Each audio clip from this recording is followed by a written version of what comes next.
inspired, man. You can tell. I can't believe I'm seeing you, you know. How come? I've been watching your videos, and this is why I come back. I told you yesterday. This is why you came back to Zimbabwe. That's why I came back to Zimbabwe. How? It's so inspiring. The way you told the story. Amazing. And I'll tell you one story in particular. One of the reasons that made me come back home was I was in a place where I had achieved a certain measure of financial success, but I was unhealthy. I was unhappy. And I said I was going to come back home, come back to nature. And that's where we are standing right now. Back to nature farms, because I got back home finding all these things that were happening with the suffering and pain and premature death from these diseases, and said, let's go ahead with a few other like minds I was able to associate with and launch and catalyze a movement called the Back to Nature movement. That one caught my eye. The guy was so sick of living in America and he decided to come back home. Wow, this is so inspired, man. And I just want to tell you that welcome home. Yeah. What are you doing in Zimbabwe now? Poultry farming. Poultry farming? Yes. You grow what you eat? Oh, absolutely. Absolutely. We need to go check it out, man. Yes, definitely. Definitely. You have a message to tell Africans before we go? They're watching you. Oh, they're watching me. Any message for them before we go? Oh, absolutely. You know, for everyone in the diaspora, Africans, don't live your life on the defense. This is the place. You come here, you grow your own foods, the climate is good, you meet your people, and there's more opportunities here than over there. I've lived in England for 21 years, but I'm telling you, there's more opportunities here. Don't believe in all the negative stories. This is the place, and I'm not going back. Whoa. Rural Organic Farm. Yes. My brother, wait. I have so many Africans living in Africa that watch my channel, yeah? On behalf of them, we want to know, is everything okay with you? Everything is okay with me, 100%. No, how can you live in the UK for 21 years, return back to Africa? See, we are living in a forest, bro. This is not even in town, this is a forest. This is not even close to a village. You know what? Why would you do this? Right, you know what's funny though? The reason why I would do this is because when we are in Europe, or in my case in the UK, I feel like it's a fake life. And the reason why I say that is because the cost of living keeps you working and you never get a chance to come back. I know there are people that have been in America for decades. They're struggling to make ends meet. They're trying to pay their rent. You get so caught up in paying bills, you don't have time to save. And the cost of a ticket to Africa on the average is over $1,000. So you get stuck there unhappy, in the cold, in the winter, working hard. Most times you're in an apartment with 5 to 6 people in one bedroom. But you're not guaranteed to come back. it's a trap which we can't get out of. So what we do now is we end up buying all these material things and feel like we're comfortable. But deep down, we are hurting. When you get there, you get pulled in, right? It has a way of, oh, you're making money, you know you need that car. You're making money, you know you need those red bottoms, you know you need that bag. Like the next thing you know, you're competing with people and you're in debt. And you're so tied in that now you're like, you can't send money home because now you're trying to live above your means. That's what the States does to people. Me coming here, I've really freed myself because everything that I can do here, I can do on this land. I can grow my vegetables, I have my chickens, I can even expand this to other ventures. But in the UK, I cannot do that. Why can't you do that in the UK? First of all, there's a lot of competition. Secondly, it's very expensive. It's very expensive. So you're going to end up taking loans to do all those things, which come with a very high interest. It's very difficult over there. You chose Zimbabwe. Why would you do that? Zimbabwe, I mean, there's a lot of negativity, right, around Zimbabwe. Yeah. Because most people, when they look at Zimbabwe, they're thinking of, okay, I want to work. Well, this is not something that you may want to do when you come here. Working is not even an option because there's not really very good jobs, and the economy, you know, and the money is all over the place. But if you have something to sell, or if you have your own business, this is the place. 100%. So you can come to Zimbabwe to start up your own business. Absolutely. Absolutely.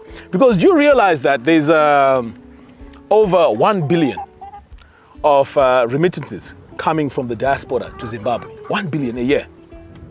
Where is that 1 billion going?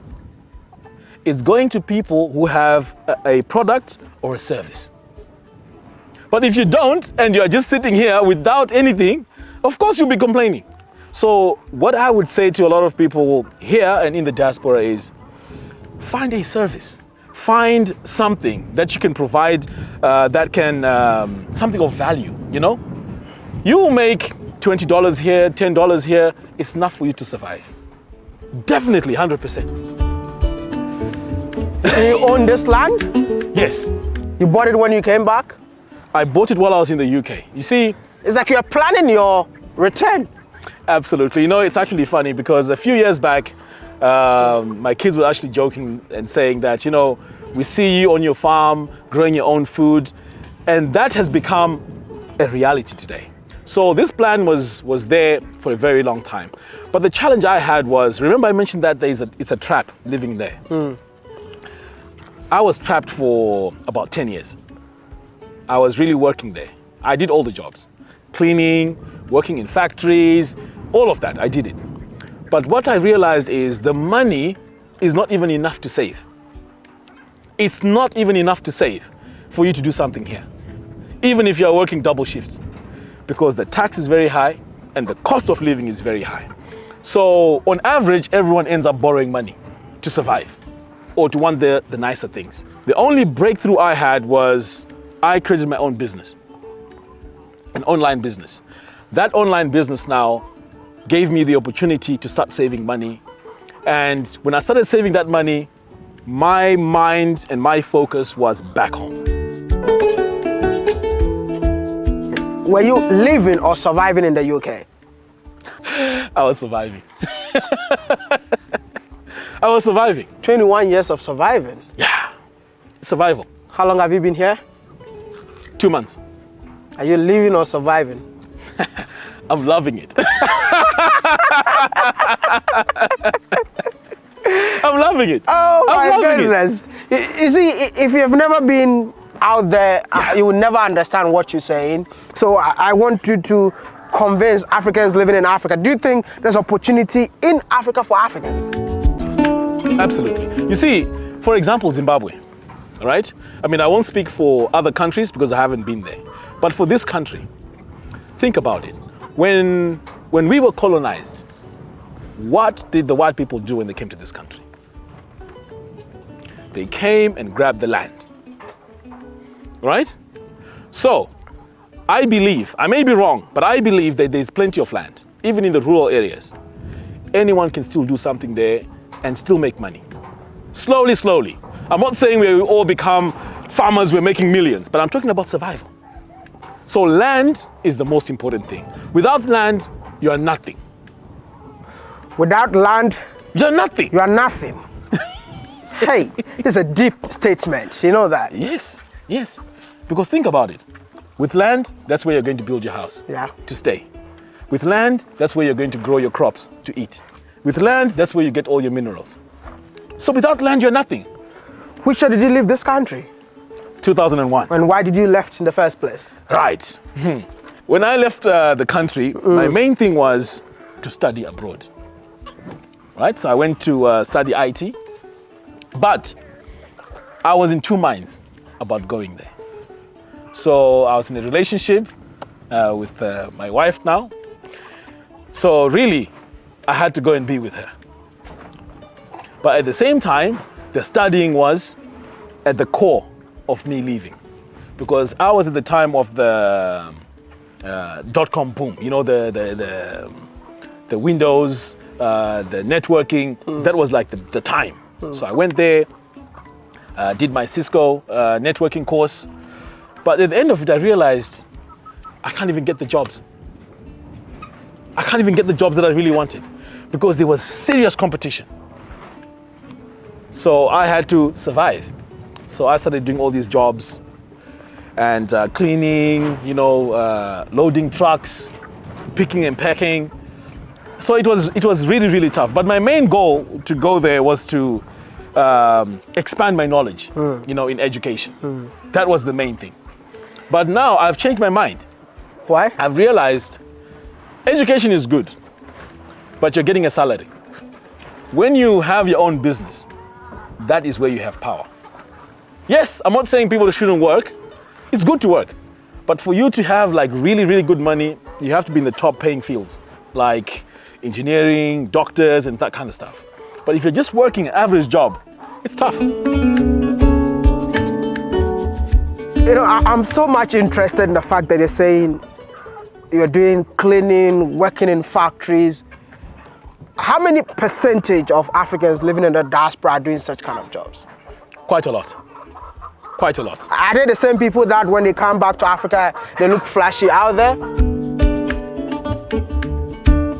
It's funny you say that because those are the same people.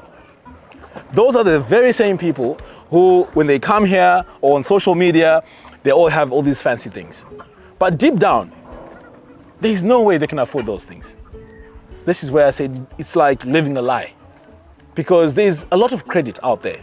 You can get credit cards for pretty much anything you want. You see now.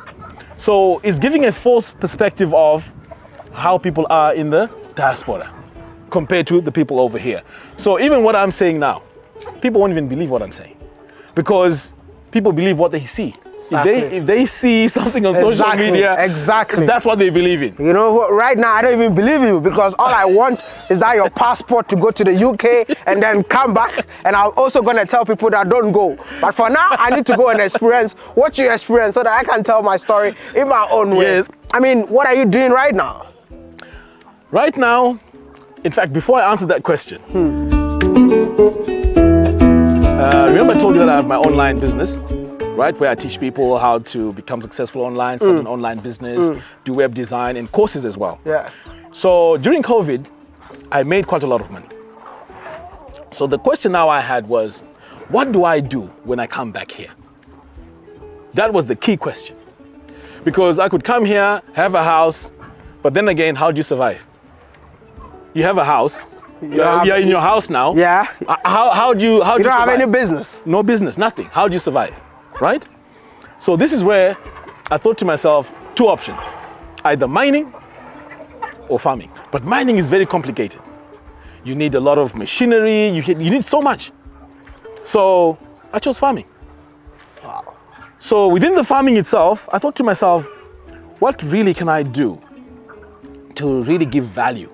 So my passion has always been around organic food, proper food. So the first thing I thought about was meat. I wanted my meat to be free range, free of antibiotics, free of all those chemicals, right? That was number one. Number two, I thought to myself, if I'm going to be growing my vegetables, I want my vegetables to be organic. No pesticides. No pesticides, no fertilizers, nothing. Just pure, nice vegetables, nice meat. So this is where I ended up now choosing the farming.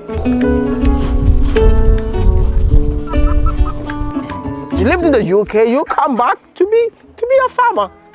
Right, now let me tell you something very interesting. And I did a bit of research on this. If you take away the top technology guys, the Elon Musks, the Mark Zuckerbergs, who do you think the richest people are? Have no idea. Farmers. Because if you can feed people, you have a ready market. Now, I'm not saying I'm going to be the richest, but I'm saying I can survive with this. Definitely. I mean, we eat every day. Food is affordable, food is cheap. Yeah, that's why I'm going to be here forever because food over women, for me. I don't even care about hair. I would choose this over hair any day. Maya, they know that I love food. Maya. So how has it been like since you came back? Very challenging. Wow. Very challenging. In fact, 2 weeks ago, I was actually on the phone with my wife and I said, no, I'm coming back.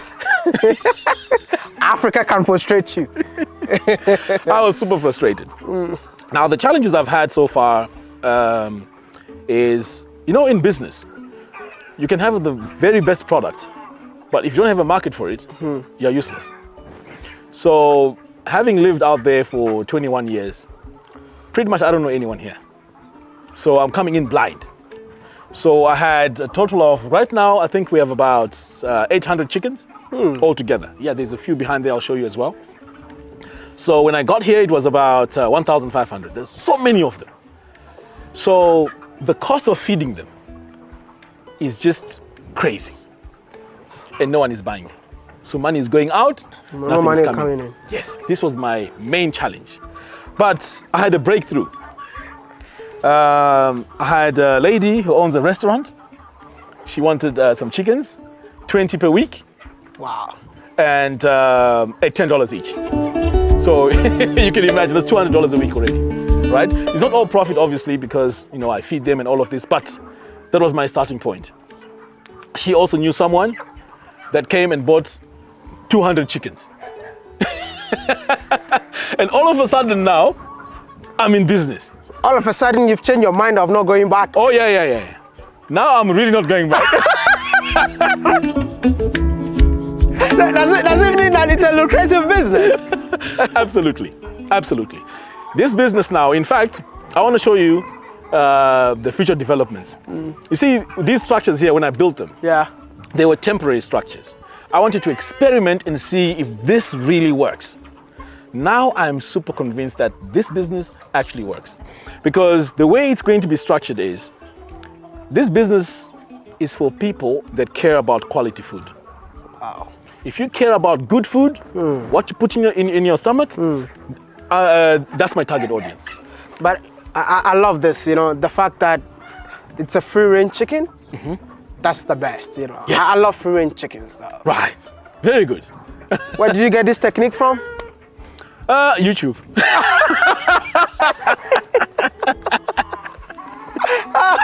YouTube is the best university in the whole world. Big ups to the person who created YouTube, man. That's amazing. Oh yes, YouTube. There's also a guy from Uganda. What's his name? Farm Up. I know Farm Up. What's his name? Hi guys, welcome back to the channel. I'm Dr. Daniel. I'm a retired medical doctor. I don't practice medicine anymore, at least officially. And I do farming. Poultry farming mainly occupies me, and it's where I do make my money from. Shout out to that brother. He's doing amazing. I can't wait to meet him in Uganda. Yes. We are in Africa, right? And I know you spoke about the challenges and all of that. I think the diasporans that are moving back here needs to be ready for the challenges. What are the things that you want to tackle on that they should be prepared whenever they are coming in here to establish a business? Very good.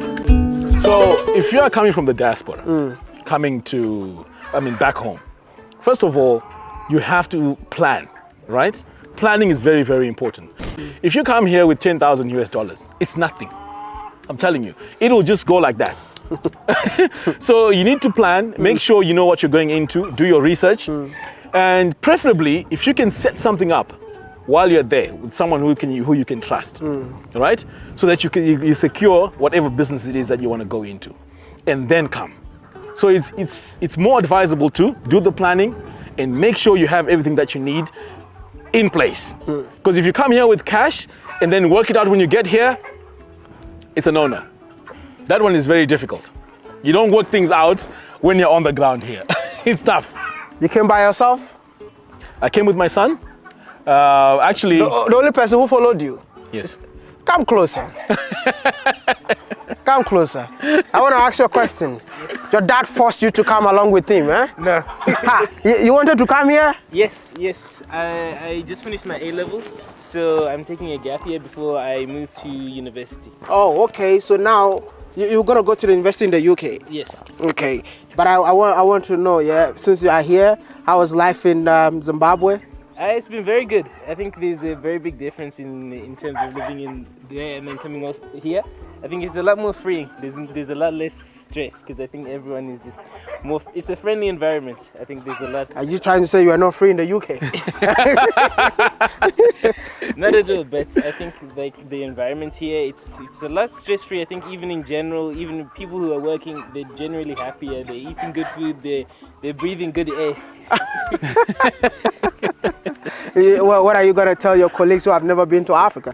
Definitely to come and visit. I have a lot of friends who are from different African countries as well, also from the diaspora, who also want to experience their own countries. And I think definitely it's good to get a different environment and different perspective of life as well.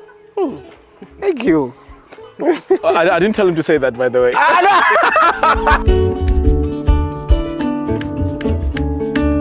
We have our layers. So this is the main breeding stock, right? Okay. So what happens is our hens, they lay the eggs. You can see there's a few there. Oh, yeah. Yes, those ones. Siege. And there's a few on top of there, but they haven't finished laying yet. So what we do now is we take these eggs and we put them in the incubator. You have incubator here? No, it's not here because here we don't have electricity yet. Okay. Yeah, so it's in a different location. So we put the eggs in the incubator and then they come out as chicks after 21 days. So this is how I've managed to expand to about 1,500 chickens. Now that I know that this system is working, is to expand it with permanent structures. So what I'm doing right now is we are making some bricks. So these bricks is what we're going to use for building the permanent structures. So once we build the permanent structures, because this is going to be an organic farm, we want to give the chickens more space. So you see all this land here, all that. We're going to add some grass. Okay, it's called ryegrass. It's good. It's very high in protein. So we're going to let the chickens go in there and free range in there. How many hectares? This is 4.5 hectares, the total area here. When I got here, all right? Yeah. I went to the shops. I bought 3 tomatoes for $1. I was shocked. I said, there's no way. 3 tomatoes, $1. 3 onions, $1. Too expensive. So I said, you know what? Let's grow our own food. So what are you growing in here? So here we have, this is a very common vegetable. We use it with most of our meals. These are greens, very high in iron, very, very good. So we have quite a lot. You can see here, we have more. So we're going to have everything here. Onions, tomatoes, peppers. That's the plan moving forward now. How much money do I need to invest in a business like this? Like the capital to invest in a business like this? Money that I can start with. Yeah. Okay. So before I answer that question, there's 2 things. Yeah. Here, you can get land like in the rural areas. There's another guy who does poultry farming here. I'm forgetting his name now. But he started off in the village and he's doing very well. Now with him, there's no need to have a lot of money, you know, to start the project because the land is there. Okay. So all you need now are the chicks and they go for $1 each. So you can decide how many you want to start off with. Okay, so this is also something that we plan to do in the future to help those who want to get started into the similar business. We're going to have packages where you have like, let's say 10 hens and 2 and say 3 or 4 male ones. Okay, so we can have fertilized eggs, right? Yeah. So if you start off like that and you're patient, slowly, you know, you start having your eggs, you incubate them and all of that, or even let them sit on the eggs, you start having your chicks.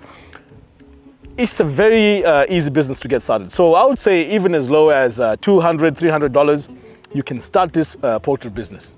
You see, with me now, I decided to put so much into it because I really wanted to grow, you know, fast. And the reason why I bought land is because I wanted to leave a legacy for my children. Because one thing we don't do as Africans, in my opinion, is we worry about us and we let the kids take care of themselves. And even if they do take care of themselves, we want money from them too.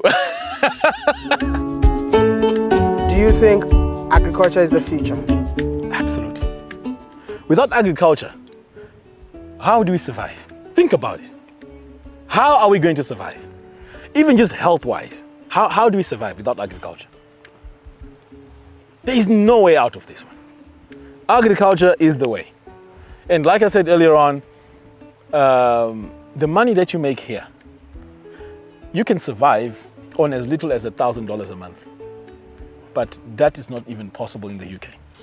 And the money is there in this country. So I would say to a lot of people, taking action is very important. Take the action and don't look back. Look for opportunities and stop listening to the negative stories that we hear in the news. You know, experience the life yourselves, and also, and this is very important, discuss and spend time with like-minded people. People will tell you about how bad things are, but they won't tell you about how to fix them. Is it because the diasporas are not ready to be part of Africa? I mean, they're not ready to join hands with people in Africa for us to build Africa together? Because before I started making videos, or people that I've met along my journey, they keep on telling me this, that in the diaspora, they're so negative about Africa because of the things that they see on news, because of the things that they hear from Africans themselves. You know, so I just want to know, is it because they're not ready or what? Yeah, partly it's because they're not ready. And at the same time, you know, when someone makes a lot of excuses, it's because they're not ready to what? To take action. So you always have to blame something and blame somebody else. So it's like you, I'll say, I haven't made it because you didn't put me on a YouTube channel.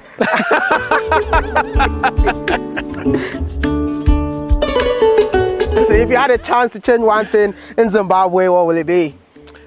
If I had a chance to change one thing, wow, that's a tough one. I would say maybe we help each other out. Help each other out, support each other on a one-to-one basis, and also coming from the top. The governments, the local authorities, if we work all together, I think we'll make a big change. Wow. I am really passionate about Zimbabwe and Africa in general. If we work together, I mean, that's the message I would say. Let's